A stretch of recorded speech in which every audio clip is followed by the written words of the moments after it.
estamos caminhando para nascer o neném dessa série, né? 38ª mensagem já, bastante tempo, mas sempre com uma palavra nova para a gente, e alguns assuntos são ratificados. Antigamente eu ficava preocupado assim, quando um assunto era bastante batido, com a preocupação de ter sempre variedade, um assunto novo. Depois eu senti que isso era bobagem. Existem assuntos que precisam ser repetidos mesmo. E se a palavra de Deus está repetindo, se aquele assunto está aparecendo, é porque ele precisa ser ministrado para nós, né? Em Atos capítulo 24, o apóstolo Paulo está em Cesareia, na fortaleza, num presídio de segurança máxima. Havia as instalações do governador, que era representante do imperador, do César. Opa, alguém esqueceu o celular ligado. Deixa eu ver se o meu está aqui. Não, já está ali. Aproveita aí para colocar o seu no silencioso. E Paulo está, depois chega um grupo de acusadores, não é? Ele passa ali por volta de 5 dias. Por volta do 5º dia, essas pessoas chegam, representadas, era um grupo do Sinédrio, que na semana passada eu falei que tinha 72 membros, mas na verdade são 71 membros, o Sinédrio. Esses representantes do Sinédrio contratam um orador que fazia, às vezes, de um advogado de acusação. Esse orador chamado Tértulo, ele faz o discurso de acusação de Paulo, um discurso típico daquela época do primeiro século, uma peça jurídica, claro que está resumida aqui, provavelmente ela foi muito maior do que o que está aqui. Nossas peças jurídicas, os irmãos sabem, eu fico pensando como é que os nossos juristas leem aquilo tudo, se é que eles leem, né? Algumas peças com 1000 páginas, um monte de páginas, coisas grossas assim, muito grandes, e ele começa a acusar, e depois Paulo faz a sua defesa. Eu vou fazendo aqui uma introdução até chegar num ponto que vocês vão entender o título da mensagem de hoje. Nós vivemos um período de muitos processos, de muitas prisões, e uma coisa relativamente nova chamada delação premiada, né? Hoje nós vamos falar sobre autodelação premiada. Alguém que não está delatando o outro, mas está delatando a si mesmo, entregando a si mesmo. O Tértulo começa o seu discurso da maneira mais óbvia possível, versos 1 a 4, ele dá uma palavra de cumprimento bastante lisonjeira ao governador Félix, para conseguir a sua boa vontade.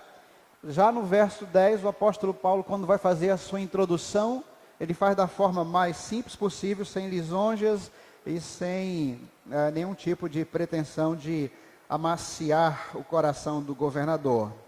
Aí começam as acusações, e Tértulo faz essas acusações em 3 pontos básicos. Primeiro, ele acusa Paulo de ser arruaceiro, bagunceiro, de promover discórdia nas ruas, etc, etc. Em Atos 24, a parte A do versículo 5, sempre no capítulo 24. Paulo se defende dizendo que esteve em Jerusalém há não mais do que 12 dias, e que ele foi para lá para cultuar, e não para fazer balbúrdia, e não para provocar tumulto. E, inclusive, ele cultua dentro das regras judaicas. Nos versos 11 a 13, Paulo faz isso.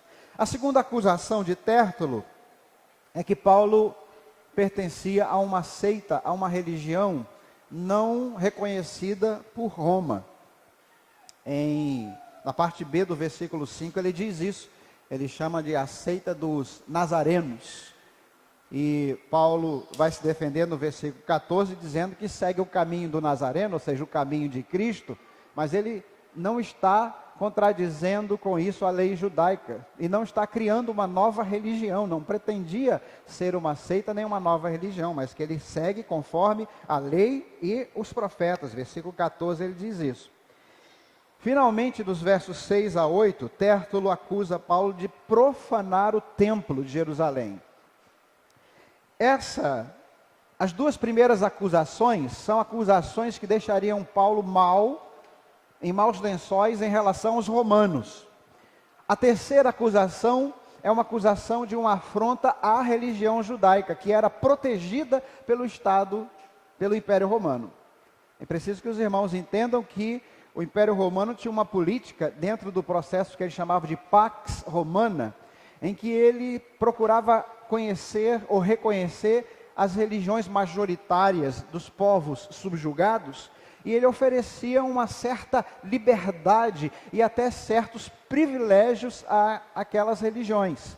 E a religião judaica era, na Palestina, a única religião reconhecida pelo Império. Paulo, então, foi acusado das duas primeiras acusações, de alguma afronta contra Roma. E na terceira, uma afronta contra a religião judaica, que era a religião reconhecida. Ele é acusado de ter profanado o templo. Dos versos 16 a 19, você vê aí a defesa de Paulo quanto a isso, dizendo que quando ele foi encontrado no templo, ele estava devidamente preparado para estar lá no templo. Ele tinha feito votos, irmãos lembram que ele fez o ritual de purificação exigido pelos judeus, ele se submeteu a isso e ainda pagou o ritual de purificação para outros judeus que estariam ali adorando com ele.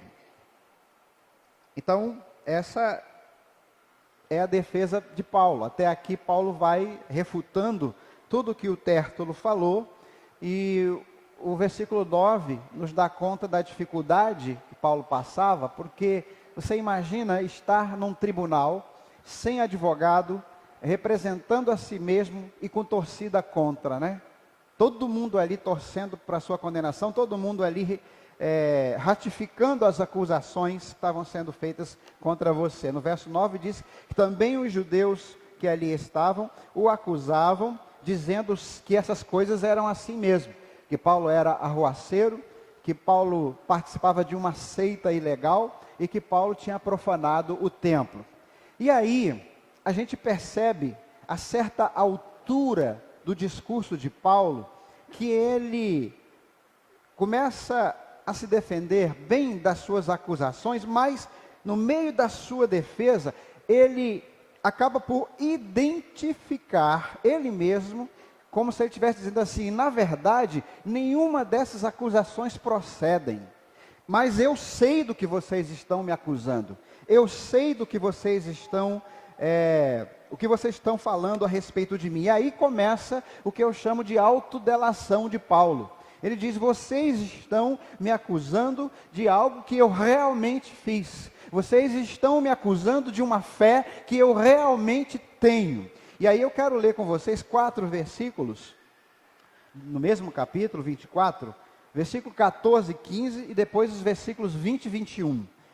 Preste atenção nos versículos 14 e 15. Mas confesso-te isto, que conforme aquele caminho que vocês chamam seita, assim sirvo ao Deus dos nossos pais, crendo tudo quanto está escrito na lei e nos profetas, tendo esperança, como estes mesmos também esperam, de que há de haver ressurreição dos mortos, assim dos justos como dos injustos. Versos 20 e 21. Ou digam estes mesmos: se acharam em mim alguma iniquidade, quando compareci perante o conselho, a não ser estas palavras que, estando entre eles, clamei: hoje sou julgado por vós acerca da ressurreição dos mortos. A defesa de Paulo vai numa refutação de cada acusação que ele recebe. Mas depois que ele refuta as 3 principais acusações, ele diz: eu sou acusado por crer na ressurreição dos mortos. Então ele afirma algo que não estava sendo aparentemente tocado ali, mas que era verdadeiramente o âmago da questão. Cristo havia ressuscitado ou não? Por que isso era tão importante que Paulo joga para o alto a sua defesa pessoal? Por que isso é tão importante ao ponto de Paulo, depois de refutar as acusações feitas contra ele, se autocondena, se autoacusa, faz uma autodelação de que crê na ressurreição. E quando ele está dizendo que crê na ressurreição, ele está dizendo não só que crê no fato da ressurreição, na doutrina da ressurreição, que é apenas tangenciada no Antigo Testamento, era questão de disputa entre os judeus, mas ele está dizendo que crê na ressurreição do próprio Cristo, que o caminho que ele segue, que é Cristo, que o homem, que o mestre, que o Deus que ele segue foi um Deus que experimentou a morte, mas que ressuscitou. A minha pergunta é por que Paulo fez isso? E aí, para responder a essa questão, é preciso que a gente vá em outro texto legado, deixado pelo apóstolo Paulo. Talvez esse outro texto, 1 Coríntios 15, tenha sido escrito não muitos dias depois dessa situação de Atos 24. É possível que tenha sido escrito nos 2 anos que ele passa em Cesareia, ou nos outros 2 anos que ele passa em Roma, uma prisão semiaberta e uma prisão severa. Há indícios de 2 prisões, alguns estudiosos dão conta de que houve dois períodos, um quando Paulo passa 2 anos, mas recebendo visitas de todos, e outro quando passa 2 anos preso já numa prisão mais severa, onde ele vai experimentar a morte. Esse texto de 1 Coríntios 15, bem possível que Paulo estivesse pensando não só nos judeus que negavam a ressurreição, mas dos próprios neoconvertidos, os novos convertidos, que ainda tinham dúvidas sobre isso. E aí eu tento responder a essa pergunta: qual é a importância de afirmar a ressurreição num momento tão crucial para a própria segurança de Paulo? Primeiro, você vai ficar com a sua Bíblia aberta agora em 1 Coríntios 15, ok? Primeiro, porque negar a ressurreição seria negar a autoridade de Cristo. 1 Coríntios capítulo 15, verso 25, diz o seguinte: pois é necessário que ele reine, até que haja posto todos os inimigos debaixo de seus pés. Paulo sabia que se a fé cristã pudesse seguir o seu caminho, deixando de lado a ressurreição, ela estaria esvaziando o princípio da autoridade de Jesus. Jesus só pôde dizer: toda autoridade me foi dada no céu e na terra, quando ele ressuscitou. Então a ressurreição é o princípio de autoridade de Cristo. Se você diz que afirma a ressurreição, eu creio na ressurreição, mas você não afirma a autoridade de Cristo, você está se contradizendo, porque crer na ressurreição, especialmente na ressurreição primeva, aquela ressurreição que é a mãe de todas as ressurreições, a primícia de todas as ressurreições. Se você crê na ressurreição, mas Cristo não é autoridade absoluta na sua vida, você de verdade não crê ainda na ressurreição. Porque quando nós, pela direção do Espírito Santo, pelo trabalho do Espírito Santo no nosso coração, conseguimos entender e crer de todo o nosso coração que Cristo não só morreu na cruz, mas ressuscitou ao 3º dia. Isso nos leva a reconhecer que toda autoridade lhe foi dada no céu e na terra. E nós nos tornamos subjugados, submissos a essa autoridade. Então, uma característica, ou um sinal, ou um indício, um sintoma de que você realmente crê que Cristo ressuscitou, é que Ele tem autoridade absoluta sobre a sua vida. Você pode dizer amém a isso? Cristo ressuscitou, por isso Ele tem autoridade sobre a nossa vida. Em segundo lugar, porque negar a ressurreição seria o mesmo que se conformar com uma fé vã e sem efeito, uma fé vazia e sem efeito. 1 Coríntios 15, 17, onde Paulo diz: e se Cristo não foi ressuscitado, é vã a vossa fé e ainda estáis nos vossos pecados. A fé é vazia, a fé é inócua, a fé é ineficaz, a fé que não salva, nos deixa amarrados nos nossos pecados. É como lá em Hebreus que diz que o sangue de carneiros e bodes não pode perdoar pecados, não pode limpar os pecados, somente o sangue de Cristo. E se Cristo não ressuscitou, é vã a vossa fé, e ainda estáis nos vossos pecados. Então um sinal, um outro sintoma de que você realmente crê na ressurreição, e você realmente crê que Cristo ressuscitou, é que além de reconhecer a autoridade de Cristo sobre a sua vida, você se torna alguém consciente dos seus pecados, e você confessa os seus pecados, você recebe perdão para os seus pecados, e o Senhor vai transformando a sua vida de fé em fé, de glória em glória, em nome de Jesus. Isso é muito importante. A fé na ressurreição nos leva a ter um outro tipo de relação com tudo aquilo que desagrada a Deus. Se você realmente creu na ressurreição, o pecado passa a ser algo indesejável na sua vida, passa a ser uma tortura, passa a ser um sofrimento, passa a ser algo contra o qual você vai lutar o tempo todo na graça e no poder do Senhor Jesus. Se você tem uma relação pacífica com o pecado, então você ainda não creu verdadeiramente na ressurreição, e a sua fé é vazia.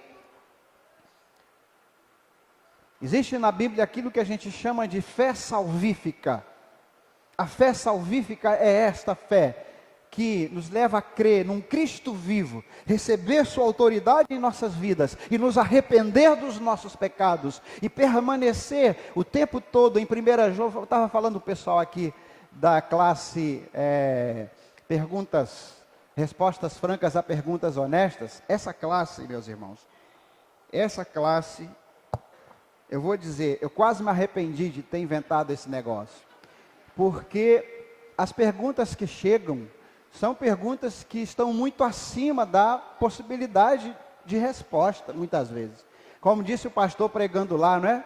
As perguntas fáceis, as perguntas difíceis e perguntas impossíveis. Só vem difícil e impossível. Ontem alguém perguntou sobre ecumenismo, pasmem esse negócio. Então, pastor, o que o senhor acha? Como é que a gente... Aqui o pessoal do Jesus Transforma. E eu vou lhe falar, esse pessoal está afiado na Bíblia, hein? O pessoal está bom de Bíblia. Pessoal que vier para a classe junto com o grupo de Jesus Transforma, que se não tiver tomando cuidado, vai passar vergonha. Então, nós estávamos respondendo sobre isso para eles. E este aspecto, de outra pergunta que foi feita ontem, foi a respeito dos pecados. Foi a respeito por que nós não conseguimos nos firmar no caminho de Deus.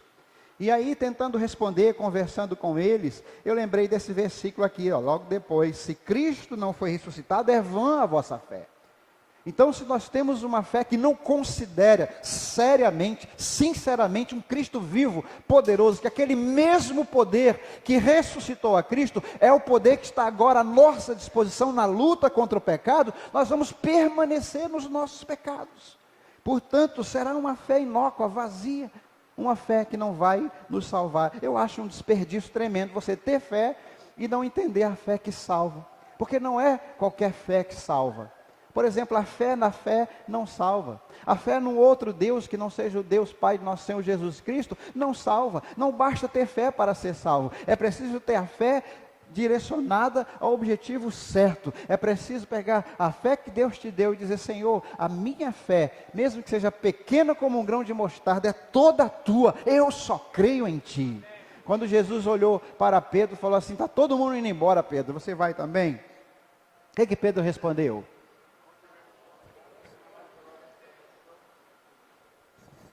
Para quem iremos nós? Só tu tens a palavra, ou as palavras de vida eterna. Então, crer na ressurreição é ter, como eu disse, um carimbo escrito embaixo, 1 João 1,9. E toda vez que você pecar, você escreve aquele pecado e fala assim: está aqui, Deus, o pecado, e toma-lhe. 1 João, lembra disso? 1 João 1,9 no seu pecado. Eu vou fazer um carimbinho desse para mim. 1 João 1,9. Toda vez que eu pecar, eu vou escrever o pecado, dá nome ao pecado. O pastor Lécio Dornas está fazendo uma série lá que eu vou eu vou buscar o conteúdo dessa série para, quem sabe, compartilhar com vocês aqui. Chama-se Pecado Tem Nome. O nome da série ele está fazendo lá nos Estados Unidos. Pecado tem nome. Coloca o nome. Hoje eu pequei contra ti fazendo isso. Me perdoa, Senhor. Eu pequei contra o Senhor. Me perdoa. Limpa o meu coração. Aí você vai lá, pega o carimbinho de 1 João 9, pá, em cima do seu pecado. O que está escrito em 1 João 9? Eu enrolei aqui para vocês poderem achar aí. Entendeu? Porque o pessoal não vem para EBD, a gente tem que dar essas chances. Mas o povo que vem para EBD já sabe do que eu estou falando. Se confessarmos os nossos pecados, Deus é fiel e justo para nos perdoar os pecados e purificar de toda injustiça. Então, quando nós cremos na ressurreição, era isso que Paulo estava falando. Paulo estava afirmando ali naquelas palavras, e ele sabia que o povo que o estava ouvindo, irmãos, estava entendendo o que ele dizia. Que Cristo tinha toda a autoridade, não era César, que era Senhor, era Cristo, e que esse Cristo que tem autoridade tem poder para nos limpar de todo o pecado, porque o que a religião judaica ensinava? Que nós deveríamos confessar nosso pecado e matar um bicho. Confessar nosso pecado e matar outro bicho. Confessa o pecado e mata o bicho. Paulo está dizendo, acabou a matança de animais. Morreu o Cordeiro de Deus, derramou o seu sangue por nós, mas ele está vivo, não precisa mais morrer outra vez. Tá certo? Terceiro lugar, negar a ressurreição seria o mesmo que admitir uma vida, não só uma fé, mas uma vida sem sentido e sem razão. 1 Coríntios 15, 19. Se é só para esta vida que esperamos em Cristo, somos de todos os homens os mais dignos de lástima, os mais miseráveis de todos os homens. Digno de lástima.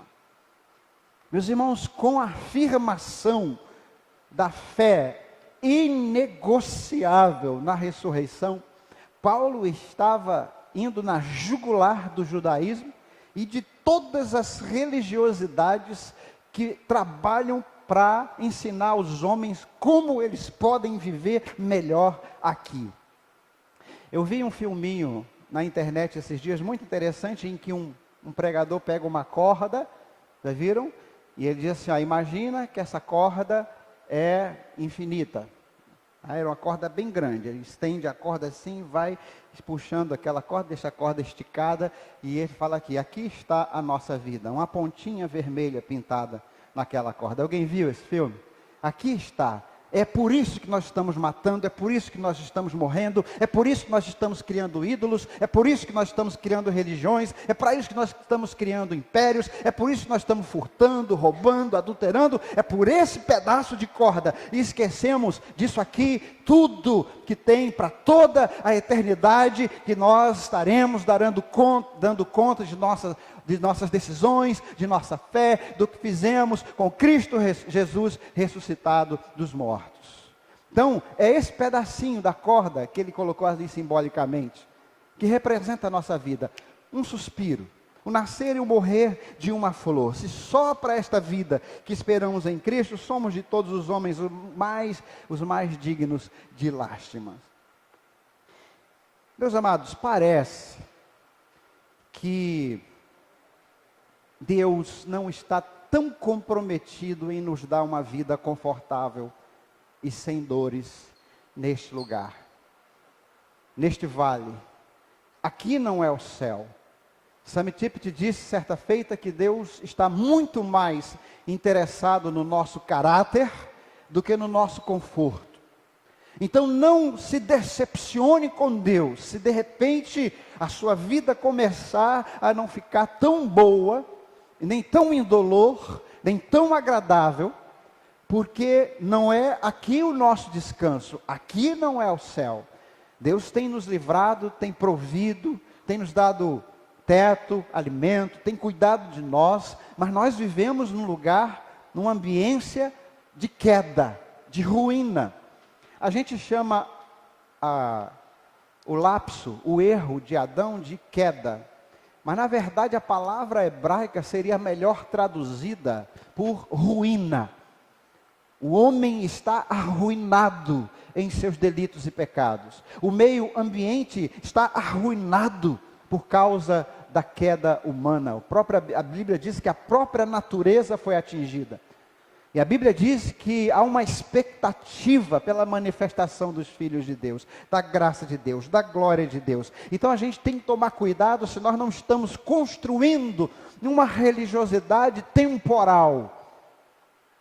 Sabemos que podemos esperar bênçãos de Deus. Sabemos que podemos esperar cuidados da parte de Deus. Ele prometeu isso para nós, mas Ele nunca prometeu uma vida sem aflições, sem problema. Deus está preocupado em nos, aos poucos, nos desgarrar, nos desmamar da vida material, viu, meus irmãos?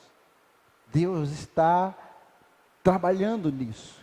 Para que porque quanto mais apegado nós ficamos a este mundo, menos a gente compreende, menos a gente deseja as promessas celestiais de Deus para nós. Existe uma sensação em meu coração, isso não é doutrinário, como Paulo disse, digo eu, não o Senhor, de que à medida que nós vamos caminhando na vida e sofrendo os baques, as decepções e as pancadas, Deus vai trabalhando para que a gente olhe o mundo com mais desapego. Paulo chegou uma hora que diz assim, eu estou em aperto, eu não sei se é melhor ficar aqui ou partir para estar com Cristo. Mas nós trabalhamos e muitas vezes a religião organizada trabalha e muitas vezes nós alimentamos no nosso coração uma expectativa de que do bom e do melhor nos seja dado aqui e agora. Nós ficamos cada vez mais apegados ao aqui e ao agora. E a Bíblia diz que isso é perigoso. E diz mais, que as pessoas que estão nessa condição são as mais dignas de lástima. Porque este é um vale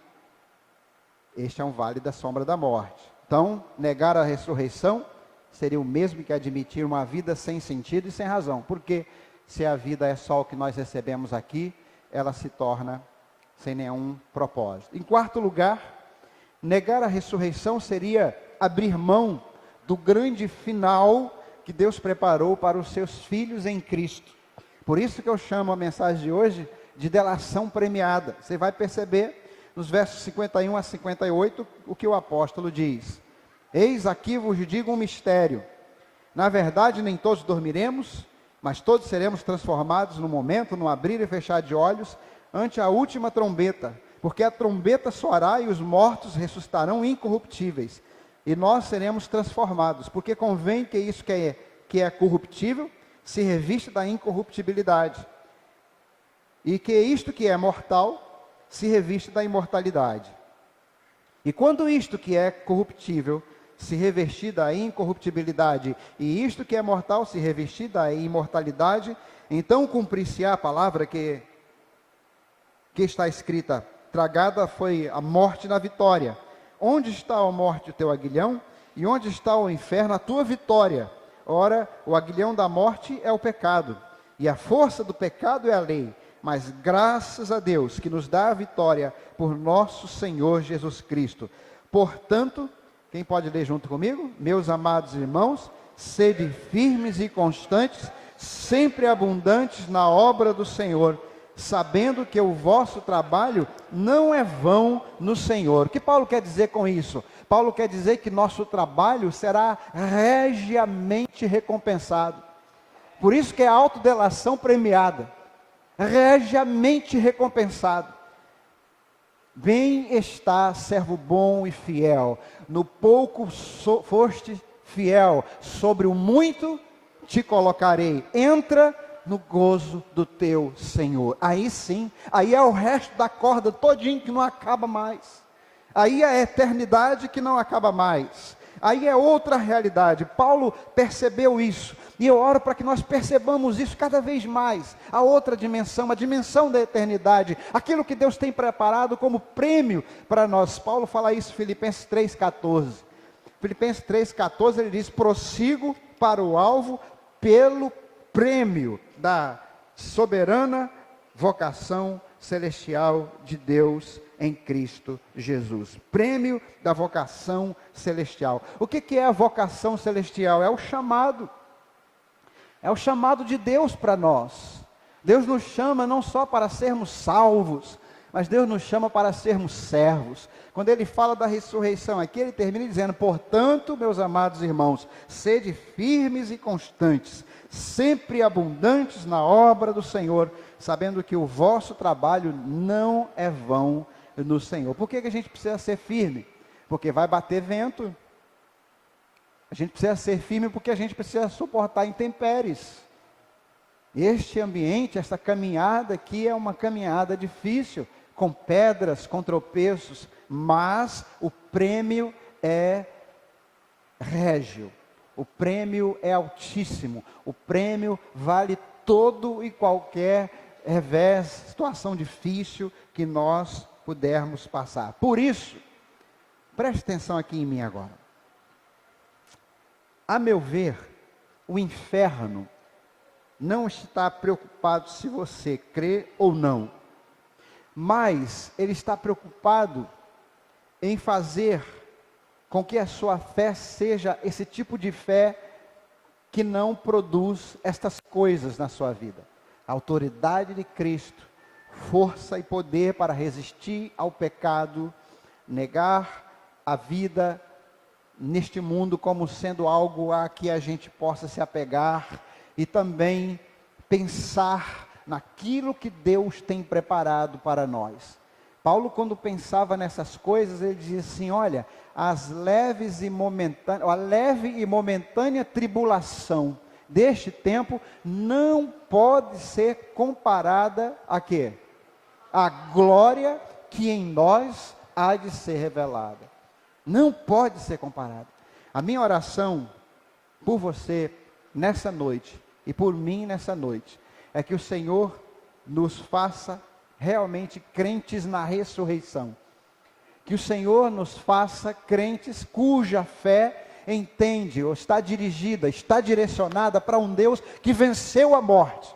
Porque se Ele venceu a morte, nós também venceremos. Onde está, ó inferno, a tua vitória? Onde está o aguilhão?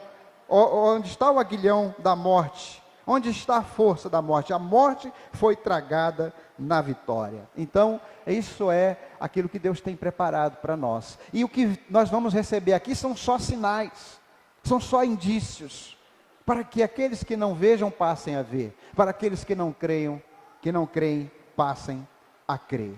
Eu queria convidar você a baixar a sua cabeça nesse instante, em nome de Jesus. Em nome de Jesus. Você é um crente que crê na ressurreição? Se você crê na ressurreição, você crê e você recebe a autoridade absoluta de Cristo sobre sua vida. É Ele quem diz para onde você vai. É Ele quem diz com quem você vai casar. É Ele quem diz qual o emprego você vai se dedicar. É a Ele que você vai prestar contas de tudo, de todas as suas ações nessa terra. Eu gostaria de pedir a você, com seus olhos, toda a igreja orando. Se você nesta noite está crendo pelo poder do Espírito Santo num Cristo vivo e deseja submeter-se a absoluta e totalmente à autoridade desse Cristo que está presente agora aqui neste lugar, levante a sua mão para nós orarmos juntos. Deus abençoe. Mantenha a sua mão levantada, só se você crê. Mantenha a sua mão levantada.